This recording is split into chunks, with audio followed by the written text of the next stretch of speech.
औरतें कहती हैं कि अलग घर उनका हक है। ठीक है, अलग घर उनका हक है, और वो ये भी कहती हैं कि शौहर के माँ बाप की खिदमत करना उन पर फर्ज नहीं है। वो ये भी ठीक कहती हैं, उनकी सारी बातें बिल्कुल ठीक हैं। वो ये भी कहती हैं कि जॉइंट फैमिली सिस्टम ठीक नहीं है। वो ये भी ठीक कहती हैं। लेकिन मेरा उनसे एक सवाल है कि वो ये भी तो बताएं कि 30 साल तक पाल पोस कर बड़ा करने वाली माँ, साफ सुथरे कपड़े देने वाली और 3 वक्त का खाना देने वाली माँ को ये मर्द कहाँ छोड़ कर आए? सारी जिंदगी मेहनत कर कर पढ़ाने वाले बाप का वो मर्द क्या करें? उस बाप का क्या करें जिसकी बचत और पेंशन से आपकी शादी हुई और आप इस घर का फर्द बनी? अपने बाप को वो किसी ओल्ड होम में छोड़ आए।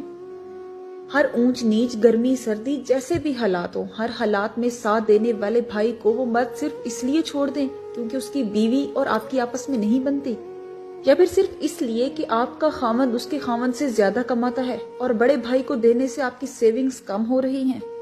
लेकिन आप ये सब तो देखती हैं, लेकिन आप ये नहीं जानती कि जब आपका शौहर पढ़ता था तब बड़ा भाई कमाता था। बेशक उसकी जॉब छोटी थी, लेकिन आपके शौहर के बड़े खर्चे पूरे हो जाया करते थे। माँ बाप ने कुर्बानी दी, पढ़ाया लिखाया, लेकिन बड़े भाई ने कुर्बानी दी तभी वो पढ़ सका। और अगर आज आप ये कहती हैं कि आपके शौहर पर सिर्फ आपका हक है, तो आप किस हैसियत से ये कह रही हैं?